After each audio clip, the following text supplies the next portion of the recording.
Today we will discuss about accountancy and some of the important basics of accountancy of class 11. Yes, accountancy is very one of the most important subjects of class 11 and in the stream of commerce. Accountancy में आपके अगर basics clear हैं, if your basics are clear in accountancy, so you can score very good marks in upcoming class 12 or in your future. अब let's start with some of the basics of accountancy and let's start with the introduction.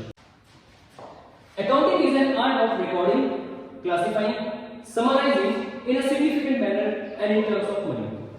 अब जब बात हम accountancy की करते हैं, तो accountancy की बात करते समय एक दिमाग में कंसेप्ट बिल्कुल क्लियर होना चाहिए कि it is always related in the terms of money. वो accountancy सिर्फ और सिर्फ पैसों से ही रिलेटेड होता है. अगर आप कोई फाइनेंशियल ट्रांजैक्शन जो कि परचेज और सेल्स जो कि आपकी कंपनी में या जो बड़े बड़े ऑर्गेनाइजेशंस में होते हैं उनको हम ट्रांजैक्शंस बोलते हैं. कोई भी अगर लेन देन का अगर यहां पर प्रक्रिया होती है तो उसको हम ट्रांजैक्शंस की कैटेगरी में रखते हैं. अब accountancy is an art of recording, classifying and summarising. ये तीन चीजें इंपॉर्टेंट है. अकाउंटेंसी एक ऐसा विषय है जहां पर आप जो भी आपके ट्रांजैक्शंस हो रहे हैं उनको जब आप रिकॉर्ड करते हो, रिकॉर्ड मतलब कि अपने कॉपी में या अपने बुक्स में, तो उसको रिकॉर्डिंग बोलते हैं. क्लासिफाइंग मतलब कि जिस ट्रांजैक्शन जो चीज का है आप उसको वहां पर रखोगे. और साथ में समराइजिंग मतलब कि सारे ट्रांजैक्शंस को आप एक जगह जॉट डाउन करके जब उनको एक जगह नोट करते हो, दैट इज कॉल्ड समराइजिंग. जब आप रिकॉर्डिंग, क्लासिफाइंग और समराइजिंग करते हो अपने बिजनेस ट्रांजैक्शंस का, तो उसको हम बोलते हैं अकाउंटेंसी. लेकिन आपको एक चीज यहां पर ध्यान रखनी है कि जो भी ट्रांजैक्शंस आपके होंगे वो सिर्फ और सिर्फ मनी में होंगे. The transactions will be only held in money. Right now let's discuss about the characteristics of accountancy. अब यहां पर हर किसी विषय के अपने कुछ कैरेक्टरिस्टिक्स होते हैं और उसके कुछ ऑब्जेक्टिव्स होते हैं. अगर हम यहां अकाउंटेंसी पढ़ रहे हैं तो अकाउंटेंसी हमारे बिजनेस लाइफ में या बिजनेस ट्रांजैक्शंस में अक्सर यूज किया जाता है. और एक तरह से बिजनेस ऑर्गेनाइजेशन के लिए अकाउंटेंसी एक बैकबोन होता है. कोई भी बिजनेस ऑर्गेनाइजेशन यहां पर अगर बिजनेस कंडक्ट कर रहा है या अगर बिजनेस कर रहा है तो उसके लिए अकाउंटेंसी एक one of the crucial part होता है उसके फाइनेंस के लिए. अगर आपको ये देखना है कि कितना आपको साल भर का प्रॉफिट हुआ और साथ में आपको ये देखना है कि कितना लॉस हुआ या आपने कितना प्रोग्रेस किया पिछले साल के मुकाबले, ये सारी चीजें आपको पता लगती है अकाउंटेंसी के. अब जब आप इन ट्रांजैक्शंस को रिकॉर्ड करते हो और जब उनको समराइज करके आप क्लासिफाई करते हो तो इनको हम पूरे इस प्रोसेस को बोलते हैं अकाउंटेंसी. अब अगर हम इसके कैरेक्टरिस्टिक्स की बात करें तो सबसे पहला कैरेक्टरिस्टिक आता है रिकॉर्ड्स फाइनेंशियल ट्रांजैक्शन होंगे. जैसे कि मैंने आपको बताया कि अकाउंटेंसी मेनली वही होता है जो हम जिसको अपने फाइनेंशियल पॉइंट ऑफ व्यू से जिसको रिकॉर्ड करते हैं. तो जो भी आपके ट्रांजैक्शंस जो कि मैंने आपको बताया था पहले भी कि जो भी लेन देन होता है आपके बड़े बड़े ऑर्गेनाइजेशंस जो होते हैं, जो बड़ी बड़ी कंपनियां होती हैं, वहां पर डेली बेसिस में बहुत सारे लेन देन होते हैं. जो भी लेन देन यहां पर होती है वो उस लेन देन को जब भी हम रिकॉर्ड करते हैं तो ये सिर्फ और सिर्फ फाइनेंस से रिलेटेड होना चाहिए. अब आपको पता है कि बहुत सारे ऐसे एक्टिविटीज होते हैं हमारे बिजनेस ऑर्गेनाइजेशन में जो अकाउंटेंसी से रिलेटेड नहीं होती या जो फाइनेंशियल ट्रांजैक्शन से रिलेटेड नहीं होती. जैसे कि कोई एम्प्लॉय ने छोड़ दिया कोई कंपनी या कोई नया रिक्रूट होकर कंपनी में आता है या दो एम्प्लॉयज के बीच में फाइट हो जाती है, तो ये सारी चीजों में आपका फाइनेंस का रोल कहीं पर भी प्ले नहीं हो रहा है. तो that is not part of accountancy. वो अकाउंटेंसी का पार्ट नहीं है. क्यों? क्योंकि that is not related with financial transactions. अब अगर यहां पर इसका पहला कैरेक्टरिस्टिक्स है रिकॉर्ड फाइनेंशियल ट्रांजैक्शंस ओनली, तो उस केस में हम अकाउंटेंसी में वही ट्रांजैक्शंस रिकॉर्ड करते हैं जहां पर फाइनेंस का रोल प्ले होता है. Second, record in terms of money. अब ऑब्वियस सी बात है कि अगर वहां पर जहां पर फाइनेंस प्ले हो रहा है वहां पर फाइनेंस के साथ साथ पैसों का भी इन्वॉल्वमेंट होता है. अगर फाइनेंस है तो वहां पर पैसों का इन्वॉल्वमेंट होगा. अब पैसे का इन्वॉल्वमेंट होगा that can be in credit and और that can be in cash. Credit and cash का मतलब ये है कि वो ट्रांजैक्शन आपका उधारी में भी हो सकता है या हो सकता है कि वो ट्रांजैक्शन आपका पैसे से हो. अब ट्रांजैक्शन हमेशा दो तरह से होते हैं. दो तरह से मतलब कि या तो आप कोई सामान परचेज या सेल उधारी में करोगे या फिर आप कोई सामान बेचोगे तो या तो उसको उधारी में बेचोगे या फिर आप उसको उधारी में सेल करोगे. अब यहां पर ट्रांजेक्शन जब हम रिकॉर्ड करते हैं तो उसके सिर्फ दो ही तरीके होते हैं। ये वो एक पहला ये होता है कि या तो आप कैश देके सामान सेल करो, राइट, और दूसरा आप उधारी में सामान सेल करो। अगर आप सामान सेल करते हो तो आपके पास कैश आ जाएगा, और अगर कोई ऐसा आपके सामने पार्टी है जो आपको उसमें पेमेंट नहीं कर पा रही है तो वो आपको उधारी में पैसे बाद में वापस करेगी, सामान ले लेगी लेकिन आपको पैसे बाद में देगी। तो ये जो ट्रांजेक्शन होते हैं ये ट्रांजेक्शन क्रेडिट और कैश ट्रांजेक्शन में होते हैं। जितने भी बिजनेस ट्रांजेक्शन होते हैं ये क्रेडिट और कैश ट्रांजेक्शन में होते हैं। अब इनके अलावा कोई भी तरह का ट्रांजेक्शन नहीं होता जो उधारी या कैश के अलावा होता है। अब अगर हम बात करें तो records in terms of money मतलब कि जो अकाउंटिंग जब हम रिकॉर्ड करते हैं तो वो हमेशा पैसों से रिलेटेड होता है, पैसों के अलावा कोई भी ट्रांजेक्शन हम इसमें रिकॉर्ड नहीं करते। Second, classifying. अब अकाउंटेंसी जब आप रिकॉर्ड करते हो तो इसके बहुत सारे अपने अपने अलग अलग हेड्स होते हैं। अलग अलग हेड्स का मतलब ये है कि अगर आप सपोज फॉर एग्जांपल कोई ऑर्गेनाइजेशन है, अगर किसी को सैलरी दे रहा है और if any organisation is paying any salary और wages to any worker, so in that case हम क्या करेंगे कि जो सैलरी मिल रही है उसको हम सैलरी कॉलम में नोट करेंगे, जो वेजेस मिल रहा है उस वेजेस को हम वेजेस के कॉलम में नोट करेंगे। अगर हम कोई चीज परचेज कर रहे हैं तो हम परचेज के कॉलम में नोट करेंगे, और अगर हम कोई चीज सेल कर रहे हैं तो उसको हम सेल्स के कॉलम में नोट करेंगे। मतलब कहने का ये है कि जितने भी आपके ट्रांजैक्शन अकाउंटिंग में होते हैं उनको हम उन रेस्पेक्टिव कॉलम्स में या उन रेस्पेक्टिव लेजर अकाउंट्स में उसको हम रिकॉर्ड कर देते हैं। इसको बोलते हैं क्लासिफाई करना। Third, summarising. जैसा कि मैंने आपको बताया था कि accounting is art of recording, classifying and summarising. Accounting जो कि हम एक किसी नोटबुक में या किसी कॉपी में या कहीं पर भी जब हम उसको रिकॉर्ड करते हैं या किसी कंप्यूटर सॉफ्टवेयर के थ्रू अगर हम उसको रिकॉर्ड करते हैं अपने कंप्यूटर में, वो सारी चीजें जब आप एक जगह जॉट डाउन करते हो, वो सारी चीजें जब आप एक जगह उसको नोट करते हो तो उसको हम बोलते हैं समराइजिंग। इसका बेनिफिट क्या होता है, जैसे सपोज आपको ये पता होना चाहिए कि अकाउंटिंग जब भी मेंटेन किया जाता है वो हमेशा एनुअली किया जाता है। जो अकाउंटिंग की डेट स्टार्ट होती है वो होती है 1 अप्रैल और वो जो चलता है वो चलता है 31 मार्च तक। मतलब कि पूरा जो साल भर का अकाउंटिंग पीरियड होता है ये होता है 1 अप्रैल से लेकर 31 मार्च तक। तो जब आप पूरे एक साल का इतने सारे ट्रांजैक्शन, हजारों ट्रांजैक्शन जो आपके पूरे महीने में हुए हैं, जब आप उनको चेक करोगे और अगर आप उनको अलग अलग जगहों में रिकॉर्ड करते हैं तो आपके लिए कितना डिफिकल्ट होता हर ट्रांजैक्शन को अलग अलग जगहों में चेक करना। तो अकाउंटिंग क्या करता है कि बेसिकली एक जगह सारे आपके साल भर के ट्रांजैक्शन को रिकॉर्ड कर देता है, और रिकॉर्ड करने के बाद वो आपके लिए इजी हो जाता है कि कहीं पर भी अगर कुछ भी आपको अगर चेक करना है कि इस डेट को पर्टिकुलर डेट को कौन सा ट्रांजैक्शन हुआ था, परचेज का हुआ था या सेल्स का हुआ था या किस चीज का ट्रांजैक्शन हुआ था, इसको जब आप समराइज करते हो और एक जगह जब नोट डाउन करते हो तो it helps you to just take out the information for upcoming future, जो कि आपको आने वाले टाइम में आपको हेल्प करेगा एक जगह जब सारे आपके ट्रांजैक्शंस रहेंगे, राइट। इसके बाद हम बात करते हैं इंटरप्रिटेशन ऑफ रिजल्ट्स। अब अकाउंटेंसी में इंटरप्रिटेशन ऑफ रिजल्ट्स का मतलब ये है, इंटरप्रिटेशन मतलब कि किसी चीज का अंदाजा लगाना। अब इंटरप्रिटेशन ऑफ रिजल्ट्स का मतलब ये है कि आप अकाउंटेंसी के थ्रू ये जज कर देते हो, ये जज कर पाते हो कि आपका क्या होने वाला है बिजनेस ऑर्गेनाइजेशन में, क्या किस तरह का रिजल्ट रहने वाला है, और उसके अकॉर्डिंग आप अपने चेंजेस कर सकते हो बिजनेस ऑर्गेनाइजेशन में। जैसे मान लेते हैं कि पिछले महीने मेरे बिजनेस ऑर्गेनाइजेशन में 10,000 रुपए का प्रॉफिट हुआ, उसके अगले महीने मेरे बिजनेस में 8,000 रुपए का प्रॉफिट हुआ, उसके बाद अगले महीने में मेरे बिजनेस में 500 रुपए का प्रॉफिट हुआ।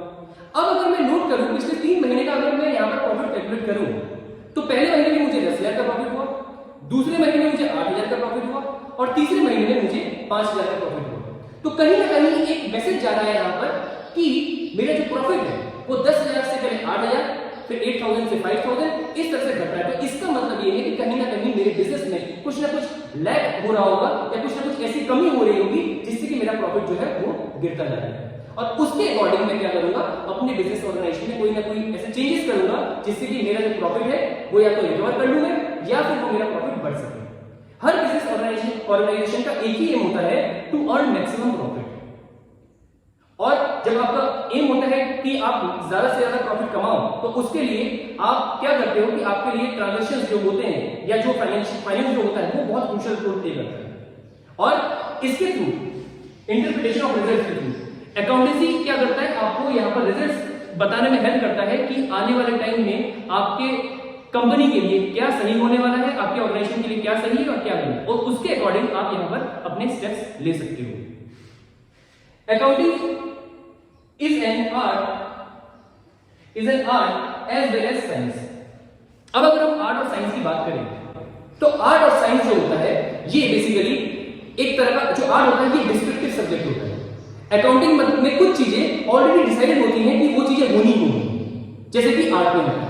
वैसे आपको पता है कि अकाउंटिंग में रिकॉर्डिंग, क्लासिफाइंग और समराइजिंग ये तीन चीजें होनी ही होनी है। इसके अलावा अकाउंटेंसी इनकम्प्लीट है। तो एज एन आर्ट कि हमें पता है कि आर्ट में कुछ चीजें जो कि पहले से डिसाइडेड होती है कि हाँ वो होना ही होना है, वैसे ही अकाउंटेंसी में भी हमें पता है कि अकाउंटेंसी में रिकॉर्डिंग, क्लासिफाइंग और समराइजिंग तीन चीजें होती हैं जिसको हम एज एन आर्ट बोल सकते हैं। और as well as in science हमें पता है कि अकाउंटेंसी कुछ सर्टेन प्रिंसिपल्स पे बेस्ड करता है।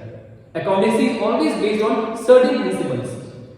As we know that in science is also based on certain principles. Same it goes for accountancy as well. That accountancy is also based on certain principles. जिनके basis पे हमें accountancy यहाँ पर run करनी पड़ती है, उन्हीं के बेसिस पे accountancy चलती है। आप कोई भी रूल अपने मन से नहीं बना सकते accountancy में। यहाँ पर प्री डिफाइंड रूल्स होते हैं जो कि आपको यहाँ पर फॉलो करने पड़ते हैं, और उन प्री डिफाइंड रूल्स के लिए आपको यहाँ पर ठीक वैसे जैसे साइंस में आप फॉलो करते हो उन प्रिंसिपल्स को, वैसे ही अकाउंटिंग में भी आपको प्रिंसिपल्स फॉलो करने पड़ते हैं। तो we can say that accounting is an art as well as science. Now ये तो हमने बात करी इसके कैरेक्टरिस्टिक्स के बारे में। अब आते हैं ऑब्जेक्टिव्स में। ऑब्जेक्टिव्स मतलब कि उसका उद्देश्य, उसके क्या क्या अकाउंटिंग से आप क्या क्या अचीव कर सकते हो, आपको क्या मिलता है अकाउंटिंग से, ये जानना आपके लिए बहुत जरूरी है। क्योंकि अगर आप बिजनेस ऑर्गेनाइजेशन की बात करते हो या अगर आप कॉमर्स के स्टूडेंट हो तो आपके लिए बहुत जरूरी होता है ये जानना कि अकाउंटेंसी हम यूज करते क्यों हैं, क्यों हमारे लिए अकाउंटेंसी जरूरी है। अब अगर हम ऑब्जेक्टिव्स की बात करें तो सबसे पहले इसमें आता है systematic record of business transaction, दूसरा है प्रॉफिट और लॉस टू फाइंड आउट, तीसरा है financial position of business, third है एरर एंड फ्रॉड्स ब्रैकेट में हेल्प्स टू डिटेक्ट, फोर्थ है progress from year to year. तो अगर हमें ऑब्जेक्टिव्स इसके याद करने हैं तो ऑब्जेक्टिव्स याद करने के लिए हम इसको बहुत सिंपल से S P F E P, S P F E P, F P E F E, S P F E P, S P F E P, इसको आप कम से कम 10 बार रिपीट करो और आप देखोगे कि ये वर्ड आपको याद हो चुका होगा। S P F E P, S P F E P. अब ये होता है आपके ऑब्जेक्टिव जो कि आपके अकाउंटेंसी को बनाता है। एस से सिस्टमैटिक रिकॉर्ड्स। जब आप अकाउंटेंसी मेंटेन करते हो तो अकाउंटेंसी मेंटेन करते समय आपके जो सारे ट्रांजैक्शंस हैं वो बिल्कुल प्रॉपर सिस्टमैटिक वे में आप उनको अपने कॉपीज में रिकॉर्ड करते हो, और जब आप प्रॉपर सिस्टमैटिक वे में रिकॉर्ड करते हो तो आपके लिए आगे काम करना बहुत इजी बन जाता है, आपके लिए आगे के ट्रांजैक्शंस को रिकॉर्ड करना बहुत इजी बन जाता है। तो इसलिए हम जो पहला अकाउंटेंसी मेंटेन करने का जो हमारा बेनिफिट होता है वो होता है कि हमें सारे ट्रांजैक्शन सिस्टमैटिक वे में मिल जाते हैं। That's why we say that accountancy first objective is systematic record of business transactions. Second, profit और लॉस। जैसे कि हमने पहले डिस्कस किया कि अकाउंटेंसी से ये पता लगता है कि हमारे बिजनेस को प्रॉफिट होने वाला है या लॉस होने वाला है। अगर आपके बिजनेस को प्रॉफिट होगा तो वेल एंड गुड, आप चाहोगे कि आपके बिजनेस को और प्रॉफिट हो, और अगर आपके बिजनेस को लॉस हो रहा है तो आप क्या करोगे कि अगर आप पिछले डेटा के साथ अगर कंपेयर करते हो अकाउंटेंसी को तो उसके बेसिस में आप अपने अकाउंटेंसी में चेंजेस कर सकते हैं। अकाउंटेंसी आपके ईयर के एंड में आपको ये बताता है कि आपके फर्म को या आपके ऑर्गेनाइजेशन को प्रॉफिट हुआ या लॉस हुआ। Third, financial position of business. आपके बिजनेस की क्या स्थिति है, किस लेवल में है आपका बिजनेस, ये अकाउंटेंसी आपको बताने में हेल्प करता है। जब आप अपने बिजनेस ऑर्गेनाइजेशन के रिकॉर्ड्स को या बिजनेस ऑर्गेनाइजेशन के फाइनेंस को आप पिछले साल के रिकॉर्ड से कंपेयर करते हो तो रिकॉर्ड से जब कंपेयर करते हो, जैसे सपोज इस साल मान लेते हैं 2020 में मेरी कंपनी को 1 लाख का फायदा हुआ, वैसे ही 2019 में मेरी कंपनी को 50,000 का फायदा हुआ, और 2018 में मेरी कंपनी को 30,000 का फायदा हुआ। तो अब अगर मैं इन 3 साल का अगर मैं प्रॉफिट कंपेयर करूं तो पहले 2018 में 30,000 का फायदा, 2019 में 50,000 का फायदा और 2020 में मेरी कंपनी को 1 लाख का फायदा हुआ। तो इसका मतलब एक मैसेज साफ जा रहा है यहां पर कि यहां पर मेरी कंपनी जो है वो ग्रो कर रही है, स्टेप बाय स्टेप आगे बढ़ रही है। और अगर मेरी कंपनी को प्रॉफिट कम होता तो एक ये साफ मैसेज जा रहा होता है यहां पर मेरे फर्म को कि आपकी कंपनी जो है उसमें कुछ चेंजेस ऐड करने की जरूरत है जिससे कि आप प्रॉफिट अर्न कर सकें। तो अगर आपकी कंपनी में प्रॉफिट हो रहा है तो कंपनी का ये एम होता है कि वो और प्रॉफिट हो, और अगर लॉस हो रहा है तो कंपनी का ये एम होता है कि उस लॉस से रिकवर करके किस तरह से उसको प्रॉफिट में कन्वर्ट किया जा सके। तो अकाउंटेंसी से रिलेटेड आप फाइनेंशियल पोजीशन ऑफ बिजनेसेस के इंपॉर्टेंट डिसीजंस ले सकते हो अकाउंटेंसी के थ्रू। अब बात करते हैं फोर्थ ऑब्जेक्टिव की, वो है एरर्स एंड फ्रॉड्स।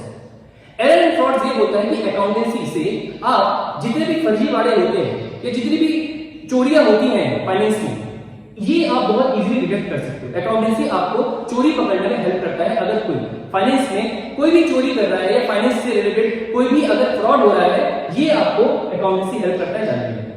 फ्रॉड मतलब कि कोई भी अगर यहां पर फर्जीवाड़ा हो रहा है तो वो अकाउंटेंसी हेल्प करता है आपको बताने में। जैसे छोटा सा एग्जांपल लेते हैं कि बड़े-बड़े किसी ऑर्गेनाइजेशन में, किसी बड़े ऑर्गेनाइजेशन में उसका जो अकाउंटेंट है या जो उसके फाइनेंस से रिलेटेड कोई अगर बंदा है, उसने यहां पर सारे ट्रांजैक्शन शो ना करते हुए कुछ ट्रांजैक्शन के पैसे थे उसने अपने पास रख लिए। अब जो ट्रांजैक्शन हुआ होगा उस ट्रांजैक्शन का कोई ना कोई बिल जनरेट हुआ होगा, कोई ना कोई रिसिप्ट जनरेट हुआ होगा, वो रिसिप्ट गया होगा उस पार्टी के पास जिसको सामान बेचा गया होगा या जिससे खरीदा गया होगा। अब ये जो ट्रांजैक्शन हुआ है, ये अगर मैं अकाउंटेंसी में शो नहीं करता हूं तो कल के डेट में ऑडिट के टाइम में या जब मेरा इंस्पेक्शन होगा तो ये कहीं ना कहीं पकड़ा जाएगा। और ये हमें हेल्प करता है एरर्स एंड फ्रॉड्स के टाइम में बताने में कि अगर अकाउंटेंसी है आपके पास तो it with that you can easily find out errors and frauds. Accountancy आपको फर्जीवाड़े से बचाता है। क्यों? क्योंकि यहां पर सारी चीजें आपकी रिटर्न में रिकॉर्ड होती है।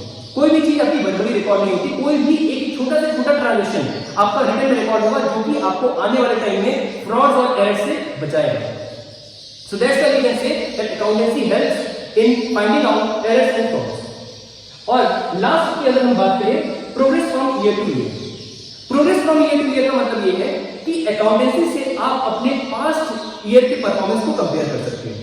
अगर आप ये देख रहे हो कि पिछले साल के मुकाबले आपकी कंपनी को इस साल प्रॉफिट ज्यादा हुआ है तो एक क्लियर कट मैसेज आता है आपकी कंपनी को कि हाँ आपने ग्रो किया है, आप प्रोग्रेस की तरफ बढ़ रहे हो। लेकिन अगर पिछले साल के रिकॉर्ड के से अगर आप प्रेजेंट ईयर के रिकॉर्ड को कंपेयर करते हैं और अगर आप ये देखते हो कि आपकी परफॉर्मेंस या आपकी कंपनी में कहीं ना कहीं प्रॉफिट कम हुआ है तो इसका मतलब आपकी परफॉर्मेंस में इंक्रीमेंट होने की जरूरत है। इसका मतलब आपकी कंपनी में कुछ ऐसा चेंज करना पड़ेगा जिससे कि आपके प्रॉफिट इंप्रूव हो सके या वो बढ़ सके instead of going in loss. तो अकाउंटिंग से हम क्या करते हैं, पिछले साल के कंपैरिजन से हम अपने रिकॉर्ड्स को कंपेयर करते हैं और उस रिकॉर्ड के थ्रू हम अपनी परफॉर्मेंस को जज करते हैं। ये 5 SPFEP जो कि systematic record of business transaction, P मतलब profit and loss to find out, F financial position of business जो कि आपकी बिजनेस के फाइनेंशियल पोजीशन के बारे में बताता है, E error and fraud accountancy जो कि आपको आपके बिजनेस में हो रहे फ्रॉड या कोई भी अगर गलतियां हो रही है उसको पकड़ने में हेल्प करता है, और P stands for progress from year to year मतलब कि आप पिछले साल से कितना आपने प्रोग्रेस किया या कितना आपने आपके बिजनेस में डिग्रेडेशन हुआ, ये सारी चीजें अकाउंटेंसी आपको हेल्प करता है जानने के लिए। तो इसका एक सिंपल सा एक बहुत आसान सा तरीका है SPFEP, ये आप याद कर लो और इसके जो पहले वर्ड्स है उसके बेसिस में आप इनके फुल फॉर्म्स याद कर लोगे तो ये आपका ऑब्जेक्टिव यहां पर कंप्लीट हो जाएगा। आज हमने अकाउंटेंसी होता क्या है इस बारे में डिस्कस किया, साथ ही हमने डिस्कस किया कि what are the characteristics of accountancy and also we discussed about the objectives of accountancy. These three are very important part of accountancy. अगर आपका अकाउंटेंसी का कंसेप्ट क्लियर होगा तो आप आने वाले टाइम में बहुत इजीली इसके क्वेश्चंस और इसके न्यूमेरिकल्स कर सकते हैं। आज हम लोग इतना ही पढ़ेंगे। नेक्स्ट सेशन में जब हम आएंगे, when we will meet in the next session, in that session we will discuss about bookkeeping and about accountancy. Bookkeeping और अकाउंटेंसी में क्या फर्क होता है वो हम नेक्स्ट सेशन में डिस्कस करेंगे। अगर आपको if you have any of the queries or any of the problem, you can call me or you can contact me and you can clear your doubts. आज के लिए इतना ही, हम फिर मिलेंगे बहुत जल्द, तब तक के लिए stay safe, stay happy, thank you.